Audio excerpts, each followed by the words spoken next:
Sky, opération Toboui distraction.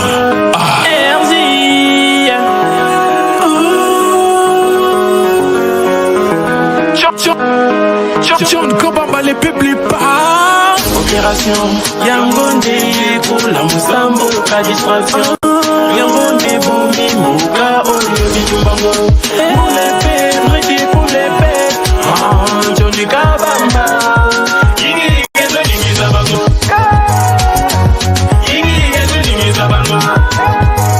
Soki basili yo pepe bogimela bango. Kubana musala mbogeza na sima na yo. Yokanga bien vizo yo eza ya mbongo te. Eza pona intere ya mboka. Yango tosengi pepe ezala mayele po. Souveraine yo almiso efungwama. Bokole Lambo, Nabino, Balandi a une seconde émission. Na dimension ya continent d'Asie, émission Nangaï, émission Nayo, émission ya population congolaise en général. Bolimbi sipo na moi retard autobandi nango, bande kolanga partout au Bozali. En tout cas, franchement, Bolimbi si penza. Trobeta, l'isolo ya mokolo lelo, troubza basé plus sur la justice à Kati Amboka na biso. Je crois que plus de 5000 candidats retenus sont désormais connus.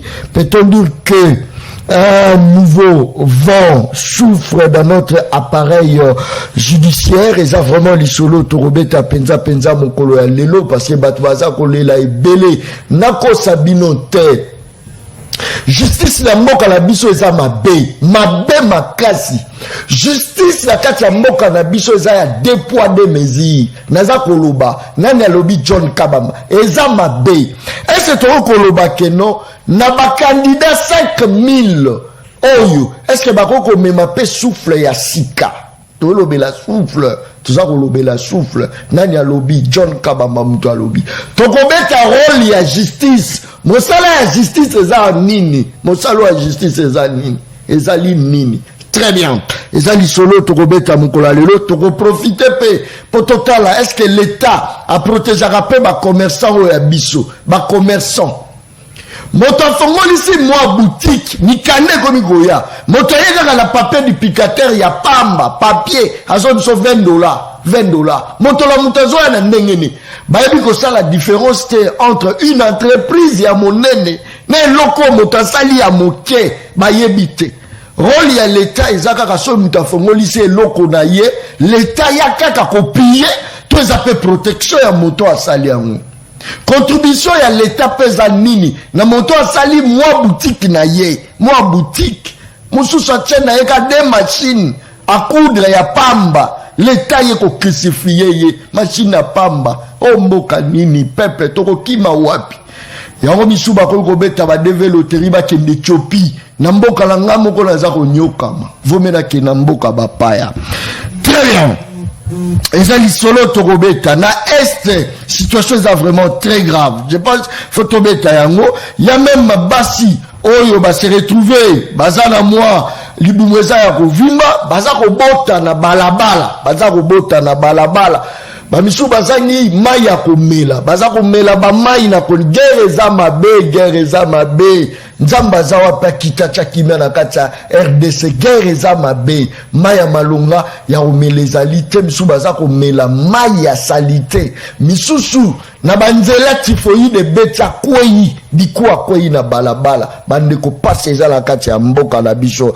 Très bien, torobeta yango na ba invité ya mokolo lelo mais toza déjà na mwana Congo l'homme fort ya côté ya Union Sacrée. Je crois que Zalindeko Arma Mukulu, voilà, tozana yawa président adjoint ya ba communicateur ya Union Sacrée tozana yawa na kati ya plateau ndeko Arma mbote na yo. Mbote ndeko John mbote na baimboka nyonso baikolanda biso na ngonga principalement na mokonzi wa ekolo le commandant suprême en ce net moment où mboka na biso toina bitumba ya makasi na est ya mboka na biso. Et donc nous lançons un appel vibrant à tous les Congolais et Congolaises à l'unité nationale, parce qu'il s'agit ici d'un problème qui engage la RDC eza likambo ya opposition te, eza likambo ya société civile te, et likambo ya union sacrée te, et likambo ya mokonza mboka Félix Tshisekedi kaka te, et likambo ya mabele ya biso nyonso ba imboka to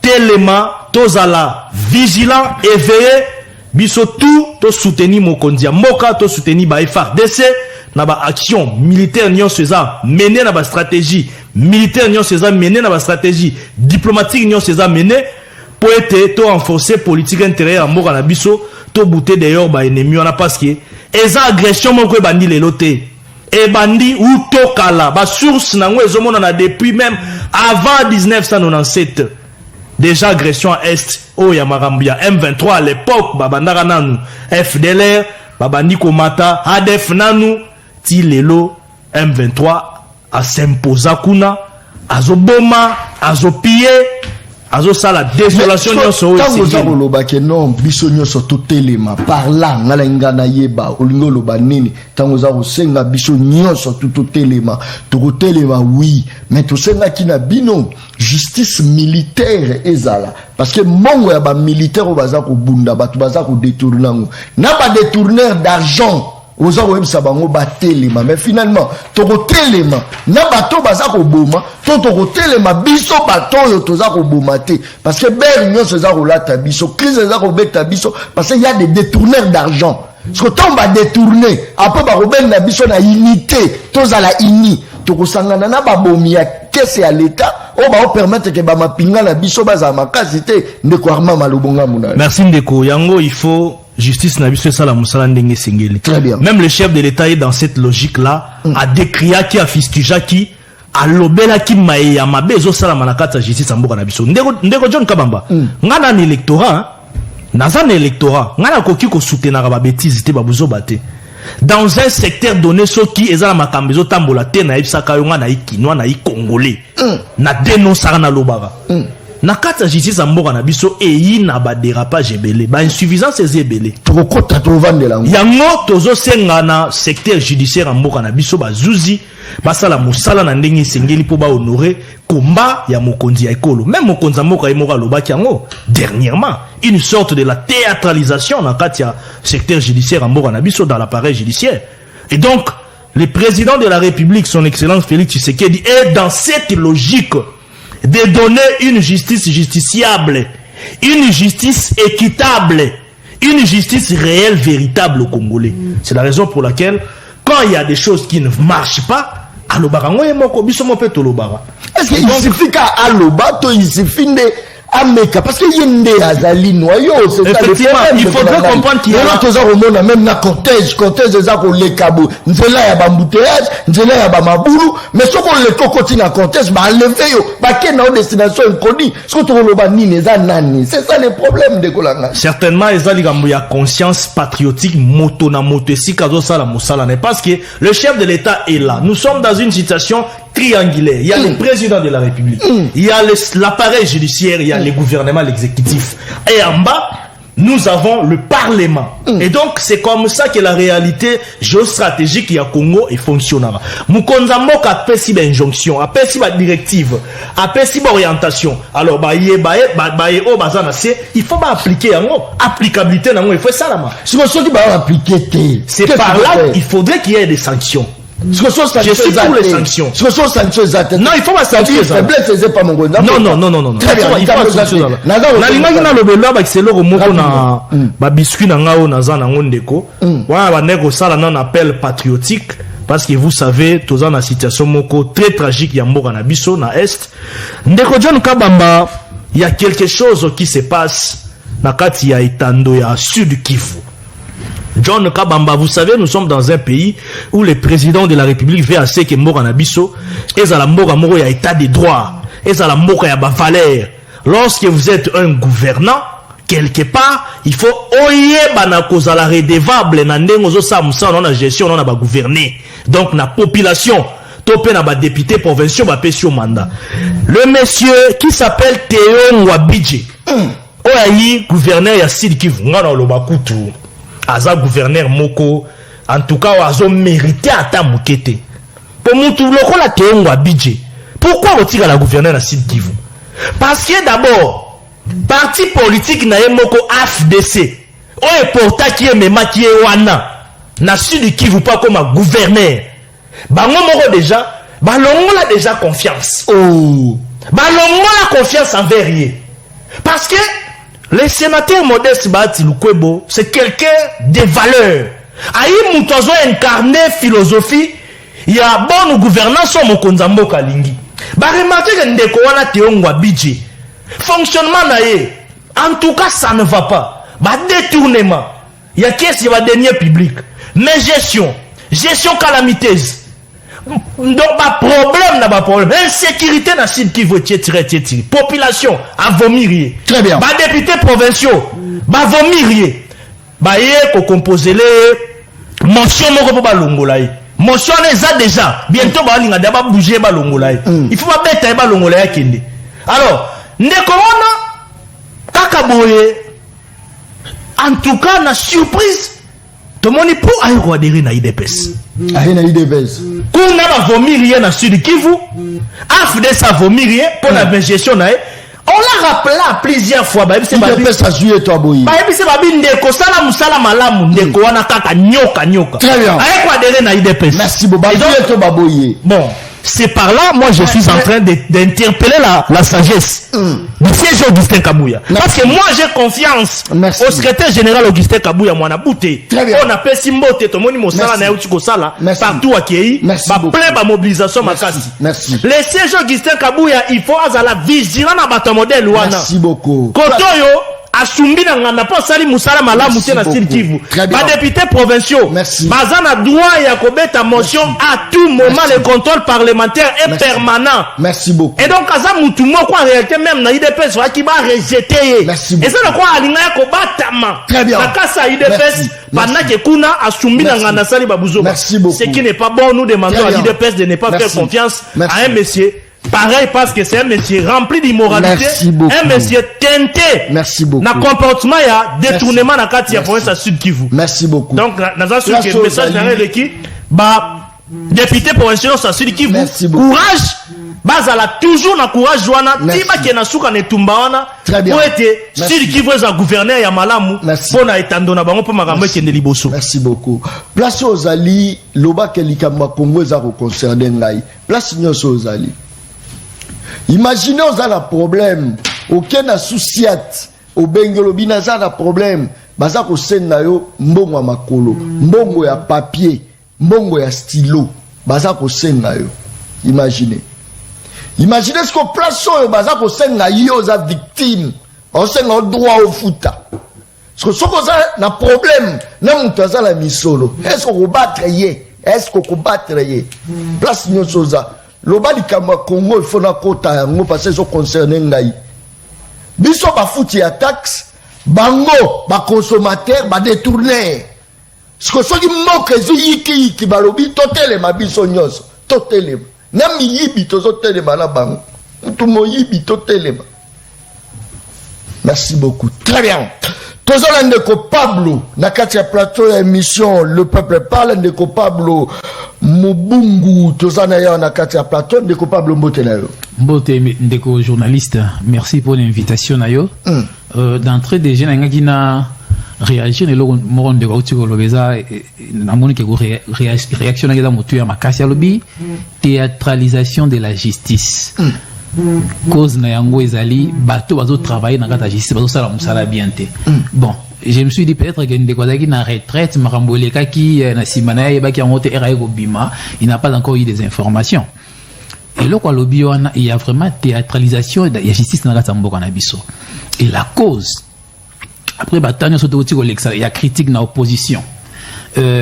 Ndeko Félix Tshisekedi même son père tant on a vivant n'a pas de soyez d'épaisse bah on critiquer justice en Bogeza malamu et tout à côté na pouvoir ça fait déjà plus de 3 ans et yemoko et lo kamusi biso aye ko continuer kaka marambo ya ko kuta o isala que justice dans la malamu te yango na continuer yango nest makamu nazo koma très bien tuki ba proche nyoso ya chef de l'état oyo ba commettre ben infraction les lots baza na kati ya liberté bazo vivre na kati ya ndeto ba na français impunité.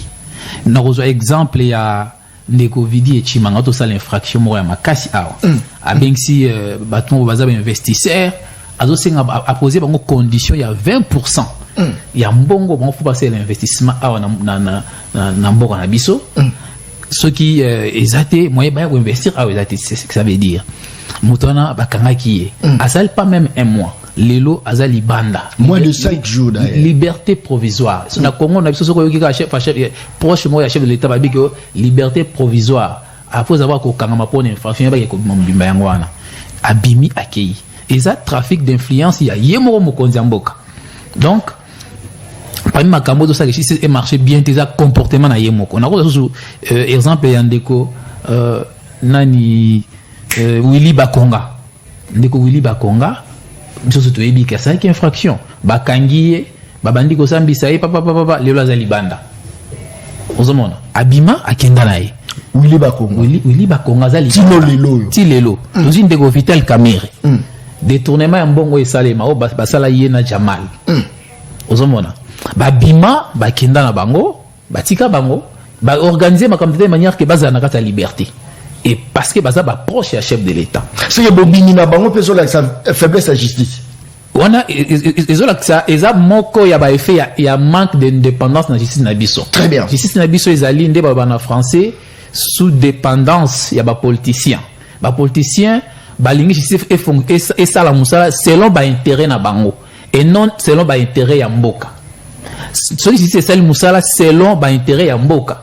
Au moins que ba tebele ba okangama. Barolandela bato belé même yimo mkonzamboka tant so beto sutara ba na prison parce que na bamboka oiza organisé mkonzamboka ba ko longolebe na pouvoir na selon ndenge makambo ezo tambola so ba moni que non mibe que lobi boya sali le contraire ba ko po kangaye ba na prison mais et pas na biso c'est le contraire so kozali proche chef de l'état à tout ça les fractions donc non c'était sous cas ya responsable et âgé de la francophonie auti ko ça be fraction moko grave bakanga qui mais puisque ça proche chef de l'état lelo azali banda mais ce que na makala on okuta ba citoyen congolais au baza na protection politique te au baza ba membre ya famille ya ba homme forte au moins afinga ka mutu ndoki mais c'est déjà 2 ans na prison zaka wana nous sommes na yiba ka moi lipa bakangi na prison azaka wana pour asana couverture te justice na so tambola bien te ezali to cité manque ya indépendance na yango on a aussi kotanga wana ezali ko la justice eza dépendante ils dépendent de homme politique et l'homme ça que ici ce marché malam ezali mauvais salaire ya bato ba bengami na ko appliquer mibeko wana ba juge ba magistrat mais même l'administration au baza ko accompagner ba baza mal payé ozomona tant baza mal payé wana ba tout temps bazoya bazo corrompre ba bazo de corruption et puis ata bakonza mboka bayebi ke bajuge baza corrompi na ba magistrat wana mutakolandela bango pour que bakanga bango azate. Deuxième on a cité zali mauvaise condition de travail. Ba magistrat so bazo travailler na ba condition ni surtout ko na ba province. Lelo ba magistrat mingi bakoza ba mité na province ça 2 mois 3 mois 6 mois ayena ko kima na Kinshasa. Tango ko kima wana vandi mupanzi arobeta ba match papa ti ba okende ko chaye place oyo posa ya juge asika ezate okekuta place obana posa ya 10 juges 16 juges bazawana alors que nombre wana eleki likolo na ba province tona 40 ya ba juge baza ya kokokate ba condition de travail eza malamu te et l'homme sona ko baxezali ba influence pe ya ba membre musu ya ba pouvoir musu parce que tozaka na pouvoir na ba pouvoir politique tozaka na pouvoir exécutif te tozaka na pouvoir législatif parmi les membres il y a pouvoir législatif par des appels par bien d'autres procédés bazo ko se comporter de telle manière que justice na biso ezala indépendante te donc nyonso na oti ko tanga wana ba salaire ya bien ba condition de travail ya malamu parce que banani ba memorabilo ko nyonso indépendance non s'il vous plaît banani ba memorabilo s'il vous plaît banani ba même pour justice ezala et fonctionne bien et aussi na bâtonner ba sala que justice fonctionner so eza banani par moi c'est comme si oza koloba na yo ndi oza kobanga na problème na ngeza makambo kobanga ezate kongo eza mboka la biso banani faut ba apporter yango c'est ça le problème ndeko na ngeza likambo kobanga te tangu nazwi décision ya koleka na télévision mpona kolobela peuple ezolakisaki naza na courage wana ya kosala mosala oyo ya koinforme ye ya kosala mosala ya kobundela ye elo ya kobanga place wana eza te la constitution oye koloba kobundela ye eza mamususu yango nalobi bota courage ndeko tika biloko oza koloba wana aza le peuple parle yo yebisa ngai nani aza censé ya komettre yango en pratique enfin que tout le monde a bonne justice oyo oza kolobelela opposer question moko malamu babundaka mpe na maloba moni mobeko na biso likonzi to bengi constitution elobi ke le président de la république est le garant des bons fonctionnements des institutions. Justice ezali une institution loko les autres fonctionner bien c'est le garant des bons fonctionnements des institutions ndazali fautif. C'est le président de la république. Mais oui, c'est la constitution ezangate. Merci beaucoup. Eza mobeko mboka. Nego Armand malobonga munayo. C'est parce que l'institution président de la République est faible. Dixi Pablo. C'est la constitution. Non, papa, comment bang? Non, Ozobanga. Il y a le faiblesse, il y a Félix Antoine Tshisekedi. Parce que ce que c'est ma casse, machine, il y a justice qui a fonctionné. Malobonga munayo. Azam ta nouvel élan. Rapidement, tout cas. Ah, ok. Heureusement, au PC couleur politique, je comprends. Je salue mon ami Claude Ngoma. Claude Ngoma, je crois, à cause à côté à Congo Central, na Fumu Padolf Muzitu. Et puis, je salue mon ami, l'actuel secrétaire général, il y a Nouvel Élan. Blanchard Mongomba.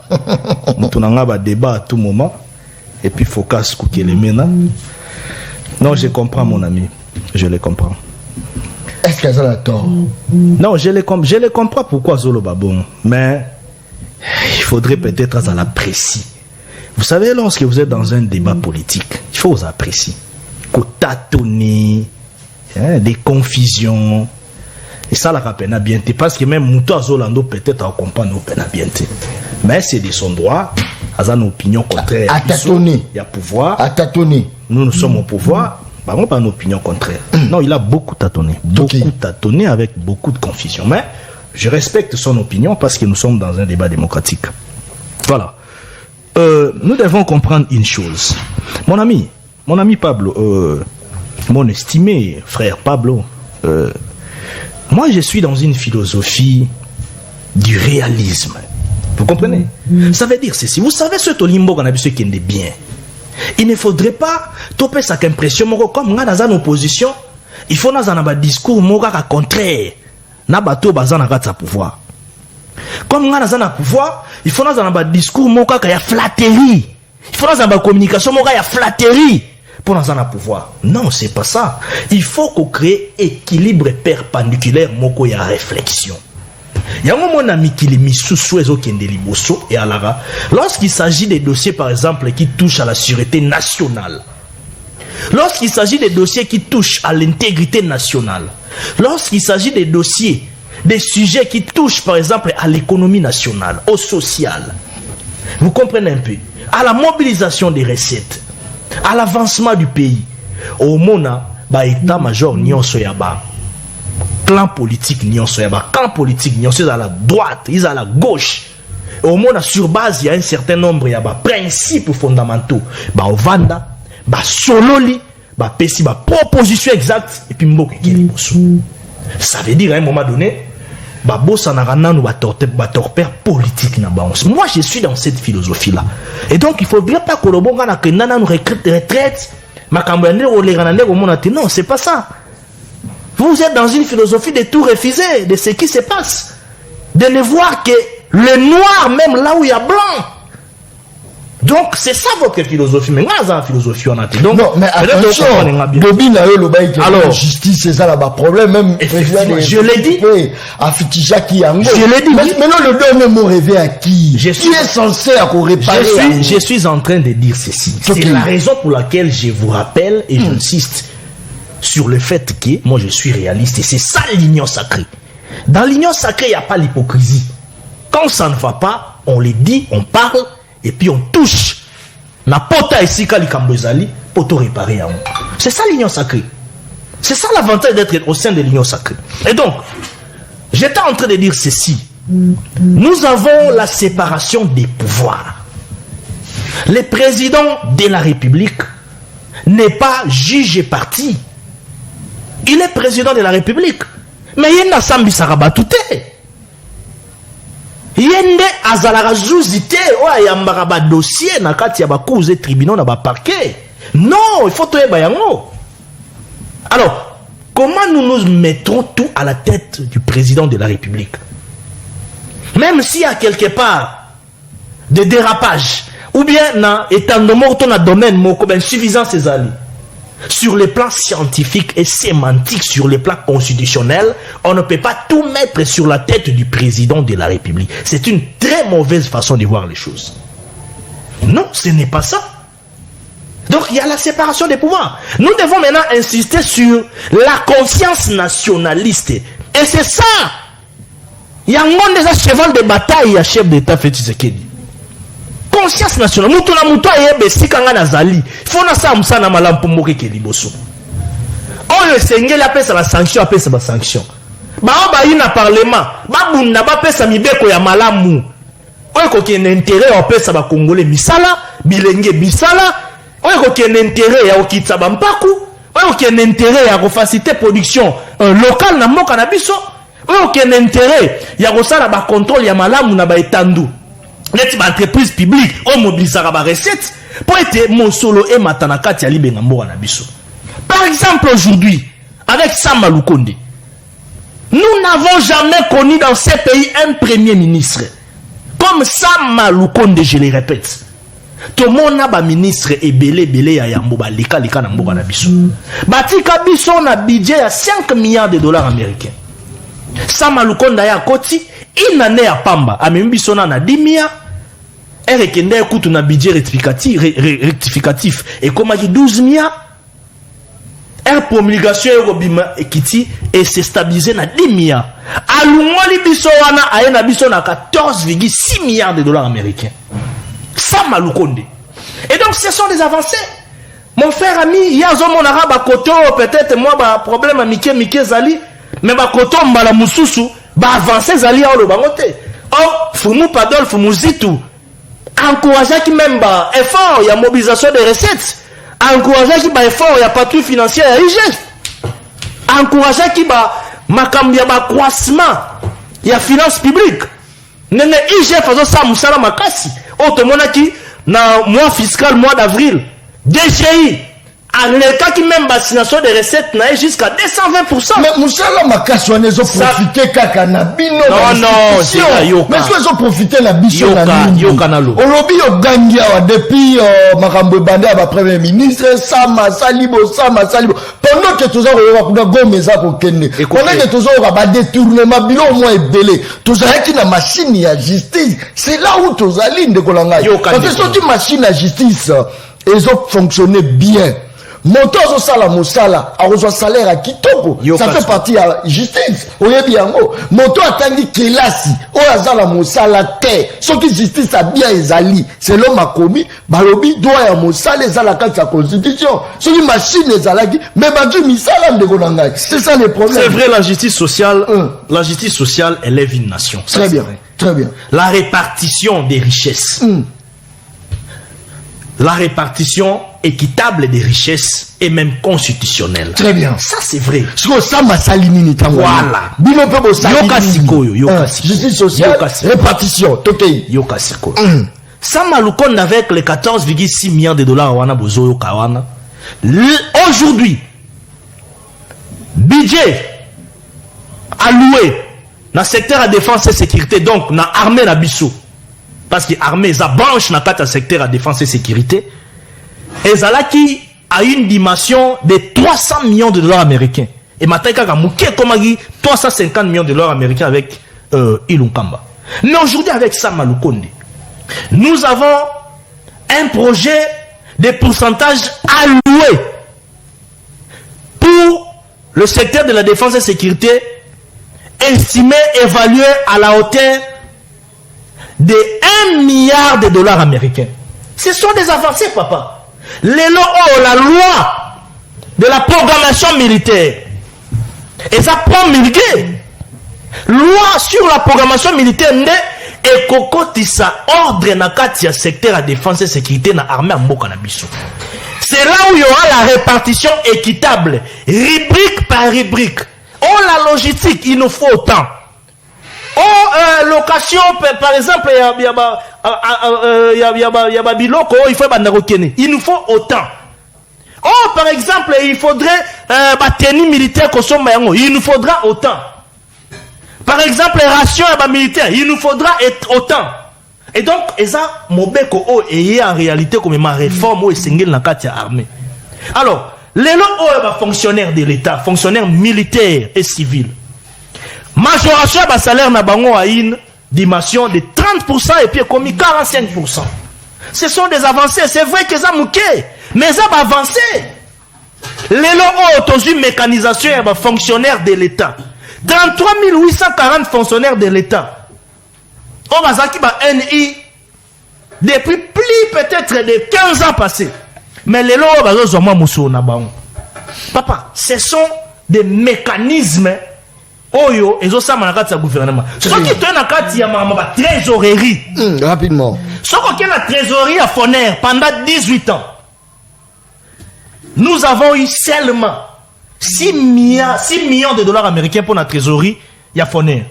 6 millions de dollars américains seulement. Mais quand on vit avec Sam Maloukonde seulement dans une année, la FCC cacheté parce que c'était un moment de turbulence. Avec Sam Maloukonde, une année seulement, avec Sam Maloukonde, trésorerie, il y a Foner le loin à 6 millions, tout comme il y a 15 millions de dollars à trésorerie à Foner. On doit parler aux chiffres. Chiffre, ça la récolte, c'est quoi impacté dans la carte sociale? Mon solo dans la dimension équilibre économique n'est comme tout le monde a 4 millions de dollars dans la trésorerie à CNSR. Très bien. Pour 18 ans. Et aujourd'hui, nous sommes à 9 millions de dollars américains pour la trésorerie de la CNSR. Très bien. Ça veut dire qu'il y a des efforts. Mais il faut faire des logos. Justice à Mboka Nabiso et fonctionnera selon Mitou Nabiso. Très bien. Merci. Justice est à un rythme. Merci beaucoup. Alors, merci beaucoup. Très bien. Merci. Et l'obité est ce qui n'est merci. Et puis après, va libérer, on va mettre en cause justice. Non. Très bien. Merci beaucoup. Et ça, la Zouzi n'est pas apprécié. Merci beaucoup. Valeur, ton pays idéal, il y a dossier. Merci beaucoup. Ce qui est très bien. Maintenir Moutouana, Eza Yote, Eza Ngaïte. Merci. Rapidement. Non, ce n'est pas ça. Merci. Zala Kimia, aux émissions le peuple, faut déjà na Nengi, ou s'adapter déjà na Nengi aux populations, à ce pela Nangwa. Très bien. Ne quoi l'obi problème, il y a un problème, il y a tâtonnement. Vous avez tâtonné. Or, il faut être réaliste. Ne quoi l'obi qui est, avancer, yoza au monde, en yoza au lobele la kaka, babiloko populaire, na population. Est-ce que l'autre lobake, l'autre est au Boma RDC, ils ont monté ma bé, tant que mon l'autre est salami, aux a la déficit à l'obalarango. Et l'autre est au Boma RDC, ils ont égoïsme, ce qu'on dit, aux a la poste à Missou Soubadouate, tous les années, malobonga non rapidement. Bon, merci pour na malobo utikoloba, nazo réagir na yango et mais vous avez malam on a réagir na maloba mingi de kwa utikoloba pour que bat besoin de comprendre. Bit na biso nyos ndeto na plateau eza yango wana tozolo ba pona bango tolo ba pona biso morote ba avancer na banda wana ba avancer et le reso eza nde ba na français objectif o bat nyos bazo mona eza lokwa ba biso que eloko eza couleur jaune so eza jaune etikali ndengo wana ba avancer mutabo yango azata auti koloba ke mwana mboka Adolphe Muzito alekaki na radio ezaki na Top Congo à reconnaître ba avancer wana oui mutabo yango te et puis pour reconnaître et avancer wana publiquement et ça une manière de sa population qui bosala bofongola misu à part mbongo oyo balobaki pona budget mbongo ebele koti c'est quoi senga ki collectif budgétaire c'est-à-dire que bozonga na parlement bon matissa ba dépense au faut ça la pour mboka. Par exemple, les places au faut ça dépense il y a 800 000. Beaucoup ça ta dépense il y a 1 600 000. Na mbongo bo baksa mbongo ekoti na keso wana ya l'état. Mais estika la ça le matin, collectif budgétaire wana. Mbongo wana et vendre na banque centrale bazo 600 na ba détournement na ba makambo mabe oyo yebi. Ndeko uti ko lobelo mo eza moto ya bido sous d'autres siens soki likambo moko boye sengi ba bord politique nous sangana ba solola au moins ba opposition pe ba koya ba pesi makanisi na pour que mboka ekende liboso. Mais na cadre ya la muka on l'a fait à plusieurs reprises to sengi combien de fois que to fanda to solola ndeti pona makamu ya élection mais inyo sacré ba lingite to sengi ke to sangana pour que to bimisa loi électorale oza consensuelle oyo eza boyokani na biso nyonso. Mais jusque là union sacrée balingité union sacrée eza mingi mupanzi ya IDPS parce que même bandeko lokola ba Christophe Lutundula na batu mingi wana même na loi o bango ba bimise biso pona ba élection eza loi moko ya mabe batu mususu ba boyi yango batu lokola ba bolenge tenge na ensemble pour la République bata Moïse Katumbi mingi ba boyi yango na randaki écoute na radio Kapi alobi ke batuni ba mais comment Olivier Kamita to kokoloa makambu ya mabendengo wana contre régime oyo alobi ke soki to comme na 2023 ta un jour de plus ya glissement to ko pesa mkonza mboka te il faut akende poni ntebo sangana na cadre ya discussion na bino na niveau union sokabi tozana place moto to sangana entre biso na biso bata union sacrée pour que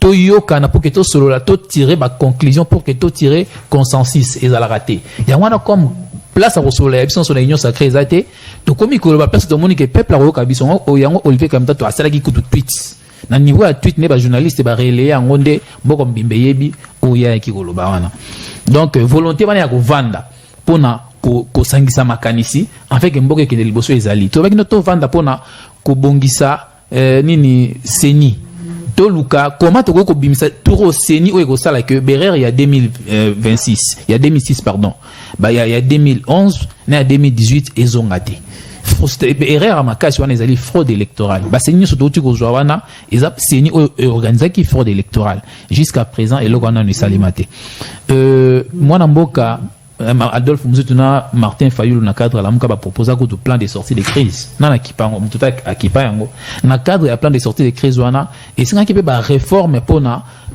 cour constitutionnelle pona arbitrage électoral mobimba kaka na arbitrage électoral tozana loi électorale tozana seni tozana cour constitutionnelle to singa ki ba réforme na côté wana batika la kondimate que to vont ensemble pour que to sangisa makanisi to kende liboso alobi mais le président de la République yetende mutu asambisa rabatu na oloba avant na zongi seloko na loba ki na oloba boye ezaka ba juge tende ba mibeko batu musu bakenda batanga droit mais bazala ba juge te mais ba mibeko ba musu pe bazali baza ba juge ba mibeko o muninga juge asala mo kete o muninga wasali za mabe to ebike alta ke batno so baza na dossier moko boete bazo sambisa yango mais soki mutasali mabe bato oyeba ka sali mabe effort ni faut moto asala pour kayeba ke eteni longondo fakaza na prison effort ni faut moto asala pour que ayeba ke vidie chimanga fakaza lelo na mito to lo waza na prison effort ni il faut moto asala pour que ayeba ke responsable ya agence chargée à jet de la francophonie na mito fakaza na prison effort ni il faut avoir ça la place en été. Les présidents et les garants des bons fonctionnements des institutions. C'est pourquoi sur la monique Assemblée nationale, na gouvernement, bazoyo kanabina malamuté zo perturber fonctionnement, il y a l'État, azana doit dissoudre l'Assemblée nationale. Pourquoi? Très bien. Les présidents et les garants des bons fonctionnements des institutions. Donc, n'engagez justice doit fonctionner bien. C'est lui le responsable. Il faut tout ça l'effort, il y a qu'on comprendre le mot garant. Garant, ça veut dire quoi? Le dit que garant des bons fonctionnements des institutions. C'est quoi? Institutions, le quoi justice doit fonctionner bien. C'est quoi? Acquiser nani. Budget, augmentation, accroissement des recettes. C'est bien. Mais, on a signalé dans le que ça fait déjà plusieurs semestres que organe Otobengi, commission ECOFIN et Assemblée nationale, ils ont la possibilité de l'andela exécution et budget. Parce que tant que le gouvernement budget a exécuté, organe ou l'andela étape par étape pour tout y exécution. Merci. Mais jusqu'à présent, contrôle wana ezo salemate ce qui justice ça bien te banani ba souffrir makasi peuple non oh comment ça mais les peuples souffrent baza protégés par leur pouvoir, par leur position d'autorité. Le peuple ndenge baza ndengo wana sans position d'autorité baza ko subir. Et zamala mnasi sa eloko yo. Taux d'exécution à budget jusqu'à là toujours ébatté. Ndeti budget à 2021. Naza ko applaudir. Bazwa ki mbongo nyoso ba izaki prévu bazwa avant ko tokoma en décembre. C'est bien. Mais taux d'exécution to éviter. Siko mbongo ngo wana ndenge outi ko lobelo mo bien. Mbongo ngo wana nyoso isa déjà ya kokoka. Mais tout sentir ba effet mbongo isa ya kokoka mais aucune corruption. Loi sur la eloka suka loi sur la programmation militaire. Eza loi oyo ezali kolakisa ba étape pour la refondation de l'armée. Batmi nde bazo lobelango bonde bazo comprendre malamu. Merci beaucoup. Juste kolakisa ba étape. En plus merci. Loi ouana. Abino logistique boyna boy c'est bien mais c'est là que ça depuis calme mais si on veut faire ça autrement. Merci. Mais ceux qui va pratique il y a injustice, il y a détournement des fonds et continuer, il y a impunité et continuer. Merci. Loi de programmation, merci ça ne produira beaucoup. pas. Très bien. Merci. Que nous attendons. Merci beaucoup. Merci. On a katia mboka la biso. Bato ba critique ka so pesi bango pe basala ba ko osala te. Tozala ki na ide pes. UDPS a critiqué Makassi. UDPS a critiqué Makassi. Balobi Bodjoa. Tout le monde a fait. Na wenze biloko kita. Balobi Bodjoa. Biloko kita. Tout le monde. UDPS paye. Ne croire pas m'a expliquer l'histoire. Bon, mon recette est mati. Biloko est mati. Botalabo. Botalabo. Ba chiffre na ba chiffre. Wane zarma. Naïte. Abi chiffre. Akumisi na sama lukonde. Askumisie makasi bandeko la ngai nani akoya ko apporter touche na ye pour les lots machine ya justice la biso fonctionner parce que si justice fonctionner muto koyiba lisusu ta yebi akokangama toza la pistis mbala ndeko pistis mbote na yo ndeko John polobela peuple bonne santé malamu nazwaki moi tamoki parce que nando préparer déjà OK. On a déposé des annonces de la CACA, on a décision pour nous défendre, on a vu que Tamo Moulaï 2-3 mois dans le caté. Très bien. Donc il faut que ça peut bongo. Merci beaucoup. Le Congolais a remonté Betana Deva qui est Éthiopie, qui est Haïti, qui est Yémen. Congolais c'est peli. Il faut mettre de souffrir dans Mboka Mosusu, qui a mon souffrance dans Mboka Laïe. Asili si kela sa joue mon salate. A créé moi boutique à mouké cabine. Baja ya l'état va comme koya la ba document ba papier. Au moni document mon sous papier à pamba $20. Maman moko sali ba mèche aza ko teka moi 4 mèches na ba plante na ye. À quelle maison communale ba c'est $80. Pour la kaka ko ouvrir kaka maison na ye $80. To ken na ye pe to pe si boye. Ba la exhibition ta preuve ya payité. Mikande ko mikenele zonga lobby wala. Si tu as que Marambozo fonctionne, tu as faute à Nani. Merci Ndeko John. D'abord, on a une population congolaise, pardon, parce que nous avons quand même retard. Très bien. Dans une université, dans nos sa cours. Donc, j'étais vraiment obligé, il y a aussi ça, pour préparer pour la relève à lobby.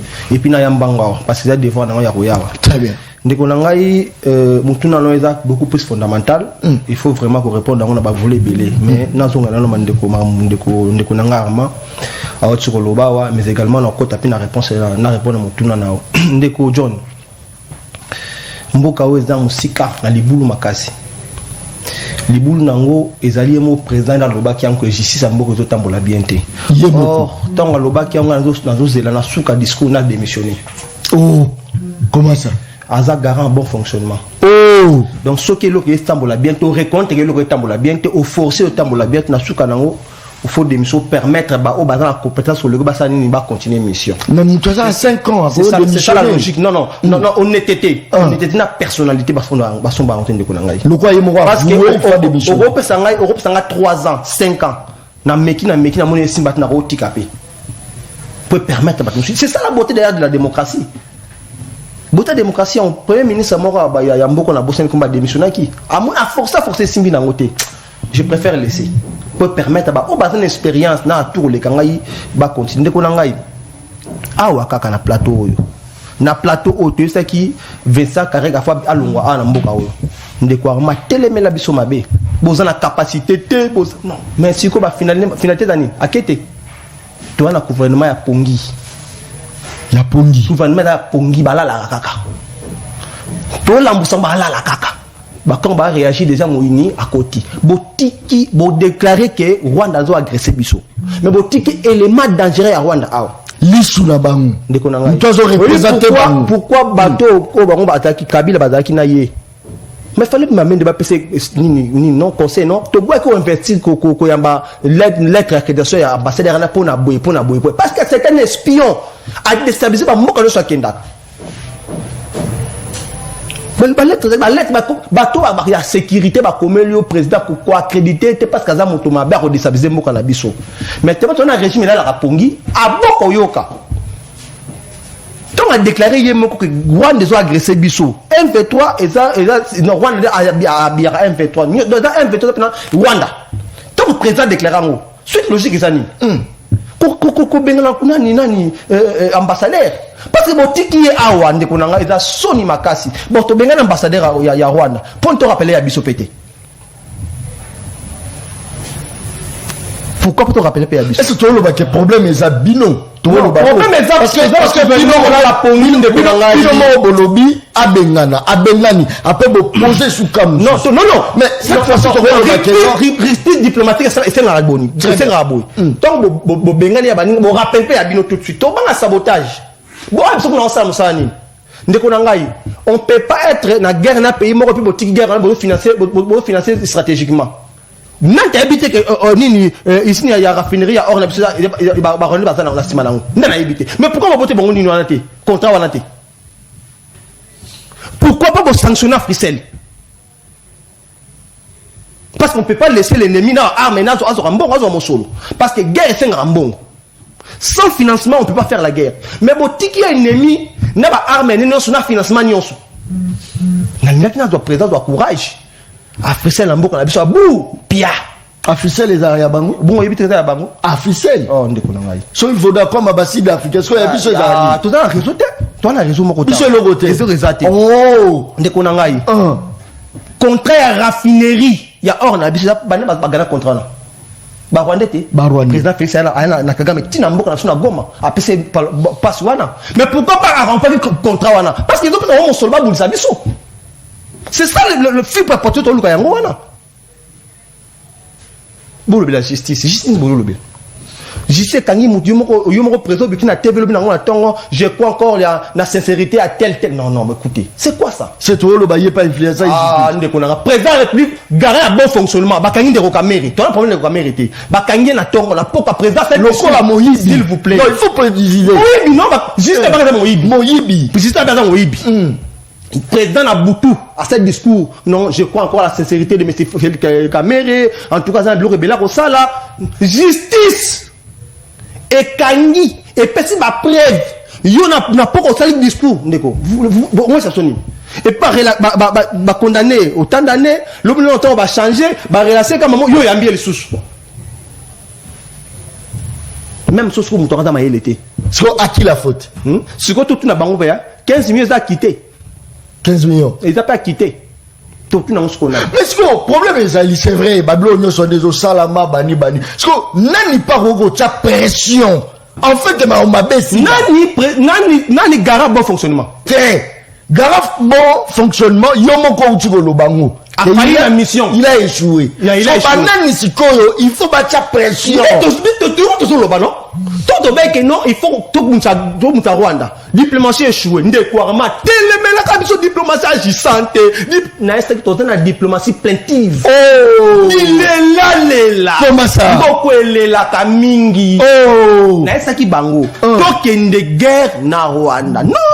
Il faut qu'on croit la diplomatie. Non, français, il faut qu'on croit la diplomatie agissante. Ça va. Tout ce qui va. Mais Kalamindi te même gomme et quoi ya Kalamindi te qui ont armées infiltrées des infiltrés sont pas armés en bas c'est infiltration faut tout d'abord que c'est infiltration quand ça mise en place aussi infiltration te so pas on a vu un peu population zela nan on a cette population de zela nan okoloba na yo po kiti na palo ke kolala olie na yo vandi na yo. Son problème est que toza attaqué oui, toza na misère oui, mais tovandi ka na ba misère ango. Tozo ndima vie kaka ndenge bazo pesa biso. C'est ça le problème de Kopiko. Ndeko John. Na yo koloba maloba wana te. Ngana ba beta masasi na 0R T4 ngalo libanda pour défendre population. Très bien. Na Delvo. Général Mora Panda Bwenze ngana yo na front. Très bien. Na série ya régime ya bango pour bongo la continuité bango bazala kaka. Ya bango ba bande kwa mende. Bazala Kabila bazana au bout bazala. Le régime bango Kabila. Moi j'ai fait la prison 2 fois. Mais quand même action tout ça là qui tipo ana wenze fungoma. Yo wana be pour nini totaki mi bato bundaki. Très bien. Toto lobi ke to bundisi Kabila akei non. Tika seni à côté mais tout le monde continuité à mabe. Donc tu sais que déjà bon élève ya Kabila. Surtout les bango Kabila aussi avait fait ça. Kabila aussi fait ça. Bino baki pour bombi, baki pour boko bongi ça ou bien bon ya qui pour Kabila passe là qui ango. Très bien. Donc yon to bi bango et c'est là qui déjà. Merci. Bango va sur la chancité. Et puis faut tala. Ndeko nanga osa banani. Mokonzi a récemment c'est na 95% sur azuba comparateur ba conseiller bien. Ba nani ba conseiller na ye. Ba nani ba faire équipe na ye. Te ba to ba choix qui lobby non. Quand bateau ben chaud, on va faire les l'autre. Mais vous attendre ni. Population c'est rester l'autre côté. Parce que l'autre to bailler. Mais est-ce qu'on dit que l'isolo dialogue tu ko évitant le sous-souté, il faut qu'on vende la solo là. Est-ce qu'on dit que élection déjà il faut topper ça mon Congo. Non, Ndeko John. Non. Non. Nazo pesa yo, nazo pesa maloba. Ndeko, soit na botolo miko na ngai. Peuple ndo condamné. Na lobi boyi. Est-ce que lobi qui est na minute oyo? Et comme il faut to vendre to solo la pona kimia. To vendre to solo la nekoye moko. Martin Fayulu m'a dit. Je crois qu'à lobi même tina 2014 on peut organiser des élections. Je pense que non, Olanda kiango. Est-ce que les autres roloba que non? To vendre, to traiter d'un problème il y a justice. Si to traiter yango. Après to salami. Ndeko ngai. Tokei. Ngai, oui pourquoi dans la partie politique siko? Oui, pourquoi dans la partie politique? Parce que na considérable 2024, c'est pas 2014. Non. Na considérable politique c'est ndenge moko. Sauf pas la problème intérêt. Parce que na rapport intérêt na bango personnel. Oh, comment ça? Na do avancer. Parce que tant de comprendre de Fayulu. Na ko Fayulu abaki na ibaki vérité désir. Kabila te. Kabila ti ibaki vérité désir. Après un moment oh bokabwa ndeko Kabila on fait ça kabwana ndeko Kabila akabwana bakabwani yema akizwa ndeko Kabila basa les sous alliance c'est mutamala mozade sikuna mutamala. Très bien, merci merci beaucoup.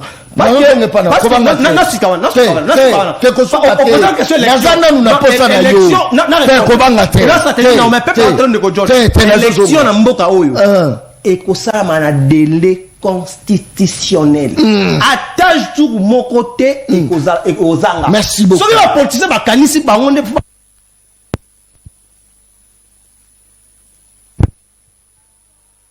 John, na reste à haut. 8 personnes. Faible. Population on a bonga fula. Na Delvo, na Liema, ba tika na faut pas trop ba kota pour faible. Merci. Papa. Faut que non roulage moko à 5000 motards. Non. Merci beaucoup. Merci. Kabila Koutou glissé il a 2018. Tika. Merci beaucoup.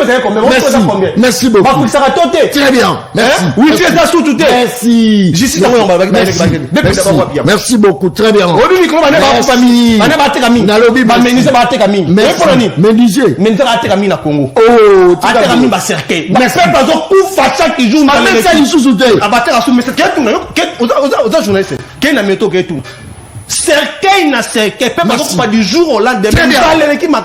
Merci beaucoup. Très bien. Merci beaucoup. Merci. Merci. Nakoko pesa y raison. Dans un seul pays au monde où on a sa publicité cimetière. Cimetière na biso se boyo kuna mutarope malakimia. C'est le pays au monde. Moi sa publicité cimetière. Nathalie Mogala bien Sili. On les autres là l'obito ka mutubo. On dirait to ko dindara bo ko biso ça. Très bien. Puis si mettons la politicien. Merci beaucoup. Ça c'est très bien. Décoirement. Plus de 5000 candidats retenus sont désormais connus. est-ce que tu as non ba magistrat oyo baza koni wana et vous a peut-être mon PPAC quoi apporter quelque chose RDC machine à justice ils ont senga batou ils ont senga ba moyen tous ça senga nini toke rapidement avant d'y appeler la population. Merci Ndeko John. Na gérer tananga mais na ebinde na robala et moi ba bosotomi na yoki likamozate toke. Bon, Ndeko nanga Pablo aloba ki erazwa ki maloba aloba ki makambu ya mauvaise rémunération ya ba zuzi en fait na kati ya secteur à justice. Donc situation salariale il y a zuzi pena malamu te. Non, ça c'est un fait hein, ça c'est un fait parce qu'il y a un débat à l'équilibre. Ça c'est un fait. Parce que ça ne date pas aussi d'aujourd'hui cette situation là mais nous osons croire qu'avec Sama Lukonde, na lire ndenge mambozo kende, il faudrait essayer un peu de voir comment améliorer le salaire ya ba zuzi, hein, ba magistrat civil et militaire. C'est quelque chose vraiment il faut qu'on soit à bas les corps. Mais il faudrait rappeler une chose que les magistrats à l'époque, ba magistrat pendant 18 ans, magistrat a tikala na salaire ya $600 américains, mais les lots magistrat a commis na $1000. Et donc, à $1000 américains, ça ne représente absolument rien, ça je le sais. Parce qu'à part Babilo Koana, donc, Zouziaï Moutou Azo Sambisa Moutou. Moutou Azo Sambisa Moutou fait dans la condition ya malam. Parce qu'il a facilement corrompité, Azala corruptible. Donc, ça c'est un fait, c'est une réalité. Il faudra en réalité que les gouvernements puissent se battre à Bunda pour améliorer le salaire. Il y a bazouzi na biso donc d'une manière générale quand tu justice en na biso même ma condition de vie na bango ma condition de travail il faut abonner en fait les abilo mopé au salama na bateau magique parce qu'il faut pas trop causer la population. Ça ne veut pas dire que tout sera fait na 5 ans ou na 10 ans. Il y a Mukonza Moka Félix Kedi ou bien na 20 ans na ya ko sala. Non, c'est pas ça. Et donc il faudrait qu'il y ait une suite logique. Il y a fonctionnement dans quatre institutions. Ou il y a que secteur par secteur, amélioration est là. Ce qui est net dans le secteur, il y a Maïo Italie fonction publique. Les lots automoni même dans Maïo Italie nombre fictif. Bon, mon aki découvre même l'IAO, a découvert un nombre fictif et belé. Les lots on a la fonction publique, il y a même des réformes, digitalisation, il y a fichiers réels, il y a un fonctionnaire de l'État. Les lots au moins fonctionnaire de l'État bazar nombre tel, ainsi de suite. Et donc, ce qu'on y a même dans le secteur net, il y a enseignement primaire et secondaire, éducation de base, gratuité de l'enseignement. C'est vrai, il y a encore à faire. Il y a encore à faire. Dans l'obité que tout va bien. Non, je n'ai pas dit ça. Mais la volonté là de faire exécuter la constitution. Oh, l'automoni, plus de 3 millions d'élèves bazo qui sont déjà critiques. Et Mati coûte commis près de 5 millions d'élèves. Bazo qui sont déjà classe au filet. Les lots automoni en 4 EPST. L'État Nabiso a commis qu'on soit pris en charge, il y a plus ou moins 33 000 écoles, il y a l'État. Alors, soit prise en charge, il y a frais de fonctionnement, ainsi de suite. Ce sont des avancées. Et donc, ils ont mouké, ce qu'on les lots, parce que, papa, social, social. Les social, c'est un concept vaste. Nakata social banzele zali, nakata social fonction publique zali, nakata social santé zali, nakata social économie zali. Nakatia social énergie zali, nakatia social production locale zali.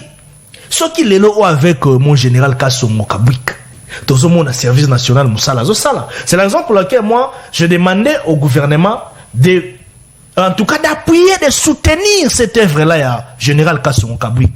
Azosala Ponikolo, Azosala Moussala Monene. C'est là non. Et donc, c'est toujours dans le cadre de l'avancement et l'avancée. Répondez-nous direct. Répondez-nous direct dans Moutouna Nangaï. Moto Zolanda na biso na ndaku. Esengona yeza nini ya umona Félix Nabokondi. Moto Zolanda biso. Afuta régie des eaux. Afuta Snen. Afongolisi moi cabine na ye. azofuta na bataxe na biloko mosusu baza kosenga na ye moko azo so esengo na ye eza nini soki aza crucifié pendant que yo ozotanga babiloko eza kotanga wana depuis bokoti esengo nini o population amoni tolongwa na biloko o service national parce que so otali mpe fufango na terre eza te bato baza kolia yango te tolongwa nanu kuna wana eza eloko ya moke parce que ifai tobeta lisolo ya ministre ya agriculture ifai tobeta lisolo na basali nini ministre ya jeunesse nini asali jeunesse ezokenda kokufa balobi na route mokali bapolisier bakei kozwa bakuluna po basala renforce baatake bakuluna mosusu baobi na ministre na mokali iki wala message na oti kozwa sikasikoyo esengo bato wana ekozala nini ezala mwa direct ndeko John lelo zongo après 50 ans passé zongo tikala jamais kopela lotili kepelaka te na zongo mais aujourd'hui zongo électrifié par Tshisekedi gemena igwebe mbaloba kiango gemene tikala soko mokete depuis époque après kokenda mobutu tikala soko mokete kopela mais lelo gemena courir aller lemba imbo et ikopesa pe mai ezaba renforcement na kata ba secteur énergie ça veut dire que il y a des choses qui sont en train d'être faites. Il ne faudrait pas que l'on ait nyonso pas que zo kene mabe non papa na. Lelo souhaite okei même na makambo Talibanzela avec le président Félix Tshisekedi. To construit déjà 3844 km de routes depuis à côté de Bukondi sur toute l'étendue du territoire national. On a aussi parlé chiffres. Mais na kata Kinshasa 41 km. Ça dit tozo kokende malé au moins banzela mingo ezalaka na bankokoso hein so tali projet zéro trou voilà sama alansaki au moins banzela mingi ezo za la réhabilité so que terre jaune lelo nzele tongami papa na ngai soko ke route de la paix route ezo zwa kisenso matete ketimunga fula etongami. Merci beaucoup. Et donc, mais attention, chaque secteur est bien représenté. Chaque secteur. Mais yozo keka la secteur moko. Non. Ba secteur. Nous avons le ministère affaires sociales. Batu baza ole la passe. Mandicité comme be. Na ba soldat. Ba ba blessé de guerre ba komi bisenga seng. Mais ministère affaires sociales les ali. Mino mozo tanga ka kanyo kamoko. On a si ça. Toke rapidement parce que na lobby. Ngala lobby te que tout va bien. Non, moi je n'ai pas dit ça. Il faudrait bien me comprendre, John. Na lobby te que tout va bien. Na lobby bongote. Mais je suis en train de reconnaître des avancées na kati ya ba secteur izosala. Budget on a bien besoin négliger à 14,6 milliards de dollars américains. C'est avec ces budgets là que nous allons atteindre les assignations prévues rubrique par rubrique na ba secteur. Ce qui est par exemple le budget alloué à l'armée, loué à 300 millions comme 1 milliard. Comment était qu'il y a enveloppe romata? C'est un exercice budgétaire où monsieur Koya Kune comme 2 milliards. Et c'est comme ça moi que ton amara. Donc dans ça, tout le monde a ya mabete. Merci, tout le monde a ya malamu. Très bien. Merci. Tout le monde a ya mabete, tout le monde a ya malamu. Est-ce que tu vois le occupation ya Bunagana? Et koki koza la paix freinage pour na tenir à l'élection de 2023. Malobonga rapidement. Na question là, toi la jurisprudence. Élection Kabila Sesaki. Espace mon père Mboka est occupé, il y a une guerre ou malade, mais c'est non maladie. Tu as maladie, tout ça qui est élection donc jurisprudence des alliés. Coup de question pour mécana ôter. Élection ça m'a dit les jours oyo, soka mandé sili 30 jours. Et là un jour moi les gâteaux de John. Donc question là, pas sur le laboratoire bien. Tout ça c'est élection na délai constitutionnel John. Tout ça on sous boloko. Vous avez un problème. À la cap c'est le boloko bon ça boloko. Tout ça on sous. Boloko pas midi bezate pour se revendiquer les boloko ça. Tout contre la boloko problème. Muto ndeko nani Armand ndeko nanga yo. Armand azana le coup. Tamu nene. Comment ça? Acha balance. Il y a ba réalisation non réalisation. Bola mon mabe wa fait que mais quand même aujourd'hui ndima ke bola mon pays. Na lobité parce qu'il y a lobé liango non.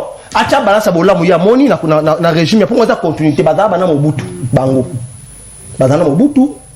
Bazana Kabila les pères les fils bazana Tshisekedi Corbillard. Bon, tout ça quand même régime quoi. Alors ba réalisation tout on a balance.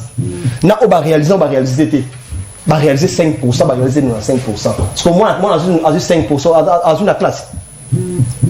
Ah on va heureusement moko ba ko bengane ton solo réunion sacrée pour que notre salle union sauter. Mais on va ça sur le mandat d'Afrique.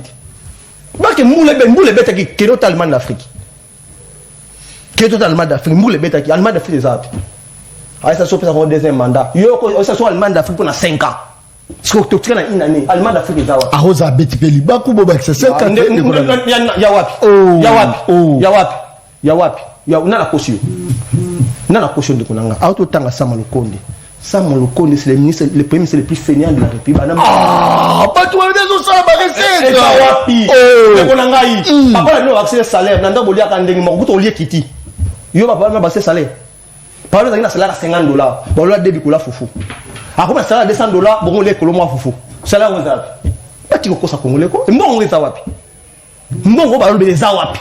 Pour peuple Koufa. Pour peuple Azoliaté Zawapi. Peuple Azoliaté. Mais bateau bayamba on a sima kabuya ucha na Lubumbashi plein bateau bazako kita oh nanyo santinia na plein kondo tisse bache mpuebo plein donc finalement on est ça kamboza Yoko John Yoko todo sikina ça boy wa mboka lia yango ba voter popularité comme son électorat est infantilité hein voilà popularité pour na ba 15 000 20 000 comme son sur électorat et bon koka quand il s'agit de bolia zambo mboka ta moto zo le so mambo ya baba nene 0 trou bolia ezambo mboka c'est-à-dire yo peut participer la mongo eza destiné pour la rebondir l'électricité mutualier yango aliena yo yoka ndeko ezambo mboka ya moyibi yoka nanu tokeili nanu ndeko très bien mbongo ya mboka bato ayibi yango batongolo bandako bakezulongo ba 5 6 femmes ce qu'on va y population yo boya ko mbongo na yo mbongo mo sanctionner na tongo token élection ko sanctionner il va ko sanction populaire au monde ma mo ça ce que tant yo omoni zela les ko bongisa eloko ifage bongisa ba ida wo déjà to je ba ida ki déjà ndeko John Yoka mon assemblée sans mona wana ba ozo même pas 3%.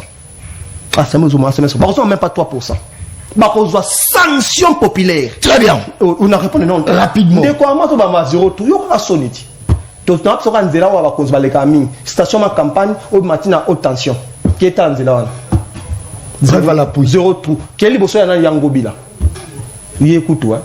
So talika yi o talini velobi qui tire au courant de ma camboté.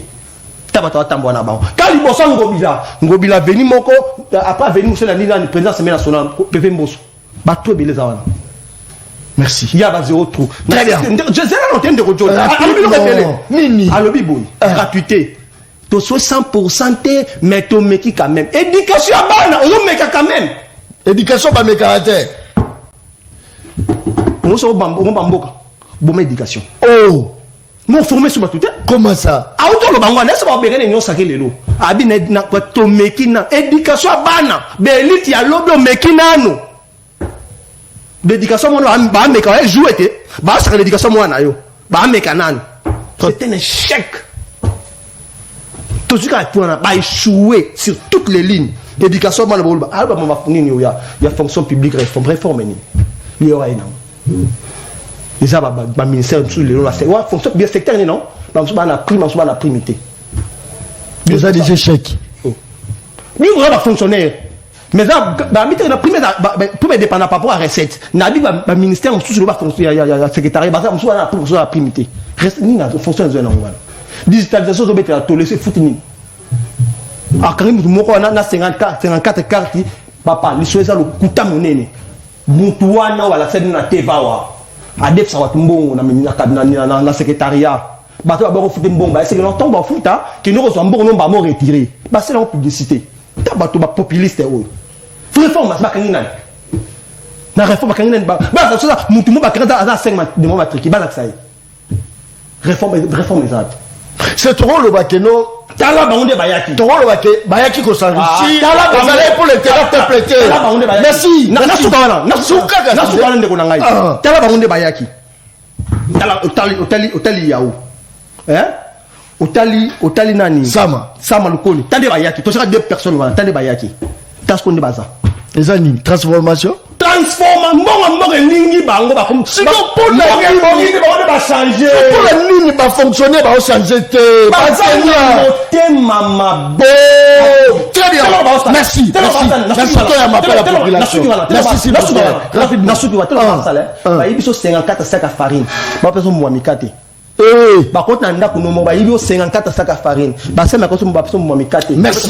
Merci beaucoup. Très bien. Nangis qu'on a Mbappé la population. Avant Mbappé la population, s'il vous plaît. Kobangati. Zela, s'il vous plaît. Kobangati, Armand. Ça c'est très bien. Merci beaucoup. Te Kobangati. N'abisa kiyo. Zala kimia. Te. Aux Zala kimia. Aux émissions les peuples parlent. Parce que tant que population alignée sur s'il vous plaît, s'il vous plaît, s'il vous plaît. Merci beaucoup. Très bien. Je pense que Batouaza Rolandanga est belé. Maman m'a tiré un message. Alors oui, éducation, bah mes cacayangote. Mais ils appellent au peu bah mes cacates, ils appellent médecine. Aboumi ça qui moi nanaye parce que bah personne qui stagiaire à bêta tonga. Stagiaire a dit que bêta tonga te zuina mukua. Moi na wana sila ikukufa. Nani a suivi. Banani obaza kotekela biso ba kisi na ba pharmacie. Aza nekuta ta pharmacien te. Aza koteka kisi. Otangi notice eza la kati ya kisi. Na makambo oyo ye ayebisi yo kende kozwa. Ezo bala na tena maladi oyo za robela. Mboke ezala yiki baneko. Ba poisson ko poleza ko kota. Ozi poisson okalingi ezande bandindi bakoti na ndaku. Bazi tozo ko lia baza ko contrôler te. Sukali tina litoi. Ndeko rapidement parce que la ngina Mbappé la population. Tout cas rapidement. Merci. Nengina lobali boso boye. Omoni ba avancer ezala toujours. Même ata Mobutu oyo abebisa mboka oyo je le kota na libulu boye asala ka makama bete. Ya mabende leka mingi. Même soko yena tango kabila. Moi ba avancer ezala ka nango mais mabende leka ki mingi. Et l'autre tozo mona mabesko eza que ndenge tozalaka na bato wana o to boya wana makambo o bango to boya na bango yango ezo continuer ti lelo pe ba avancer za nango to ko boya tiens gratuité d'enseignement eza une innovation na mboka na biso na esalema ta to ko boya ngo te mais salema to reconnaître yango sans préparation gratuité esalema dans la précipitation. Il y a eu des scientifiques au bazwa maloba ki te gratuité pour na kosala yango faut boyer faut koyeba.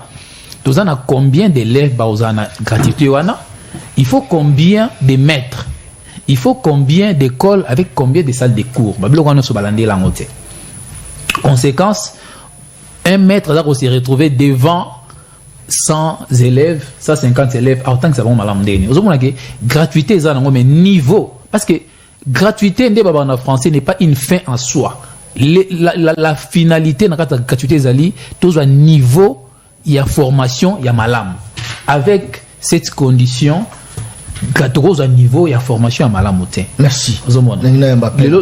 Une autre conséquence, une autre conséquence, c'est la zone salariale. Une autre conséquence, c'est la zone salariale. Il y a domaine d'ambition enseignement, l'école. Nakati ya gratuité ba maître ne so ba futa ma ndenge morote ba maître qui ça ba futa ma koleka ba maître bazana niveau ya intérieur du pays pour quelle raison ça doit encadrer ban ça on se mona que ozo tangisa ban que ça ban ndambu ça intérieur ça na Mbappé la population allons de combien biso komodani en tout cas na bengi na Kimboala toujours na localité Chikapa Papa John na félicité au Makal. Merci. Premièrement, dans l'andi émission politique, il y a l'élo, même dans la chaîne, on entend à comboter, mais émission, Oyo, il y a excellent émission, Otola, Dakar. En tout cas, émission, on a fait le temps. Merci. Et là, au monde, on a le baboué, Arma. En tout cas, dès qu'on a, dès Papa John, on va tout pour couper, ça, on va prendre un PCO 4 sur 10. Mais, dans l'édition OCT, est-ce qu'on a vu façon même de Amatela papa qui se dit pendant que qui se dit dans une opposition Kabila na pouvoir na Mende oui Mende makambo a sala pour Amaté papa qui se dit tout le lot bataille de pêche pour comprendre les binotés c'est que baba zoba na lobi ngo ouvertement papa John a yebi to kembi na bango awa ozana capacité mon côté ya koloba désavantage oyo IDPS kweli to bino bozo pakola bango si to poto buzoba olebo relater bango est-ce que aussi déjà chance ya kola ndeko moko ya mutete la nani kombo ne bosani ngai Zela Tango reçoit yango wana obenga ngai. Très bien, merci beaucoup. Voilà, je pense que non, tout ça on continue série appel à la population. Allô, ndeko ben Bishop Komodang. Allô? Allô? Allô? Allô? Allô? Allô? Oui. Qui va montrer la télévision? Ben Bishop Komodang. Comment on a John? Nazoka yo.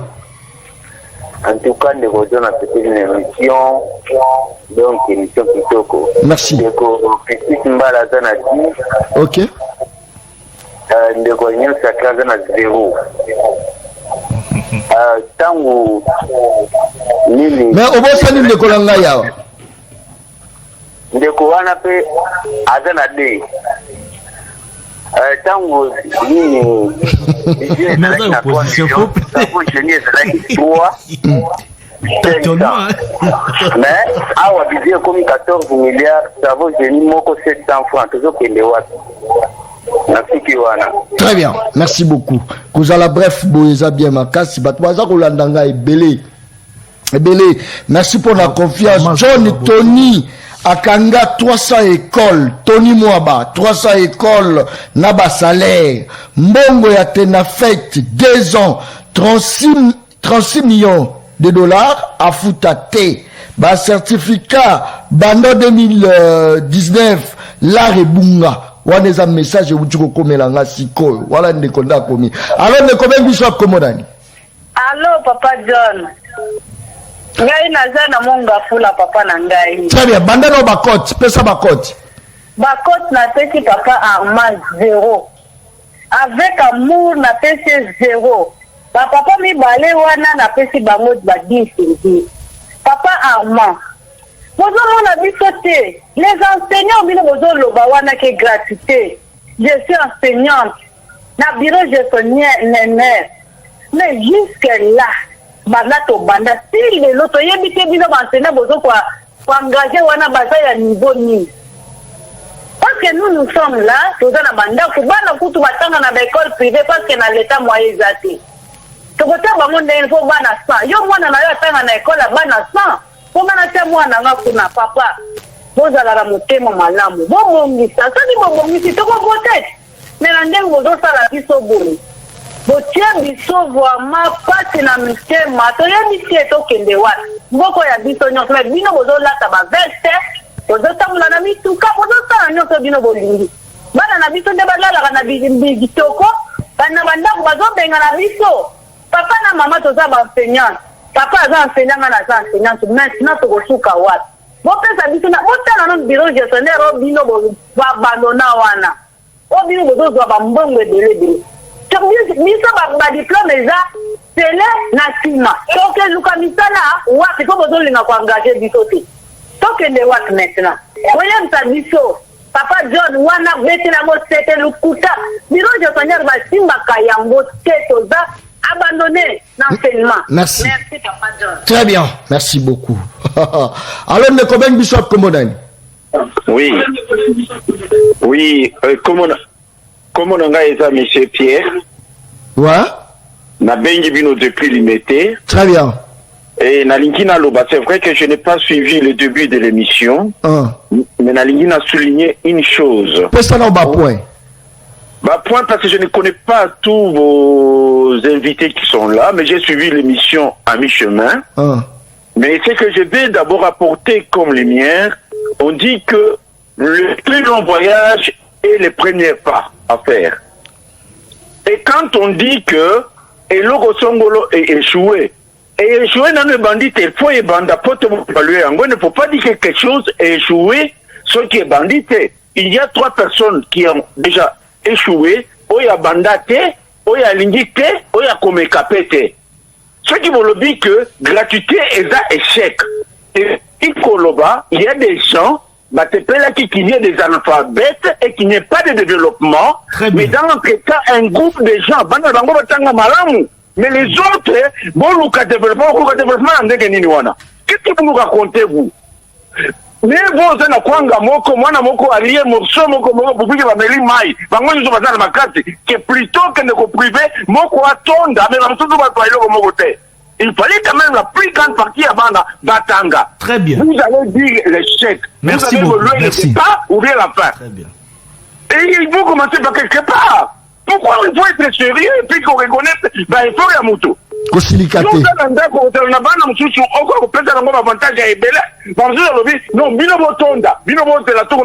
merci. Merci beaucoup. Donc, quand même sérieux. Merci. Merci. Merci. Merci beaucoup. Ça, c'est très Merci bien. beaucoup, Ndeko. Voilà. Merci. Merci. Merci beaucoup. Merci. Merci, s'il vous plaît. Il est vraiment très réfléchi. Allô? Il m'a rejoint. Allô? Voilà. Allô? Bonjour, très bien. Ouais, pesa coach na yo, rapidement. Coach na ngai mutu ya mende ya zane na 0. Bande kwa mi balé c'est 10 bazana 10 c'est 10. Papa na biso Armand, na peso conseil boy, kozana no jeune. Tika ki mendelog. Webi ki mendelog ezani science ya mensonge. Olobi o kosali père jaune. Wana bengi na zana changwa. Des gens ont des millions en Afrique souvent. Mais Papa John, si tu as bêtis, soit caméra na bêta tourne la terre jaune. Et le roi a venu terre jaune et comme un flèche terre jaune. De là où Armand a dit que va sali. Pour que mambo quand ils sont dit ça. Vous allez dans Kabila pour Mimboka. Et là vous avez fait que vous avez constaté biso budget mati. Budget mati de là Kabila qui a 1600. De là comme la 2100. Oh budget mati quand on va poche na bino. Merci. Très bien. Émission Langesili. Très bien. Kaka laisse na lobaka émission angeza baleine. Baleine baleaka ina mokolo. Je devrais quand même baleaka baleine ndambo ndambo. Nde baleaka baleine tête comme penza la. Ici Salomon émission penza sili.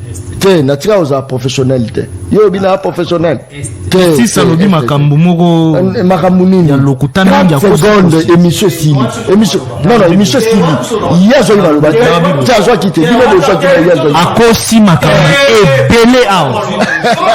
Alobio Président Tshisekedi azwaki Paul Kagame amemie kuna na este asilisie contrat mais pas mal longtemps mais pourquoi? Non, ça c'est un discours populiste. Mais quand tu parlais, j'étais calme, non? Non, c'est là.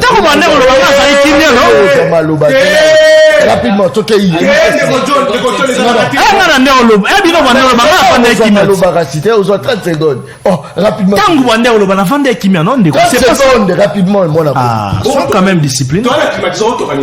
Maloba locuteur, je vais comprendre que vous descendez trop bas dans la réflexion. Qui Kabilo va pas pas mal. Vous êtes des population. Merci beaucoup. Vous êtes des population, mon frère, ce n'est pas bien. Merci. Sky, opération Toboy distraction.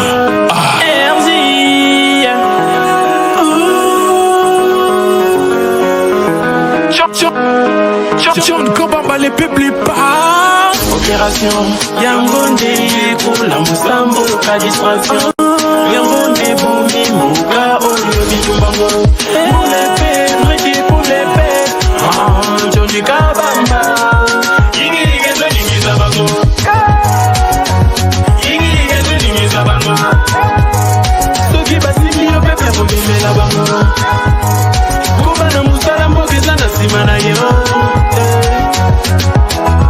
Yokanga bien vision yo eza ya mbongo te eza pona intere ya mboka yango tosengi pepe ezala mayele po souveraine yo alemiso efungwama tobunda pona mboka. Ale moto je ne capable moto papa sociale pour la mafuta mama sociale pour la n'a pas polo. Les hommes c'est fini, les hommes c'est fini. Si on est venu pour réveiller nos grosses générations. Yangonde pour la Moussambo, la distraction. Yangonde pour Mimoka, Oyo Bitumbango. Pour les pères, requis pour les pères. Johnny Kabamba. Yigi Yigi Zabango.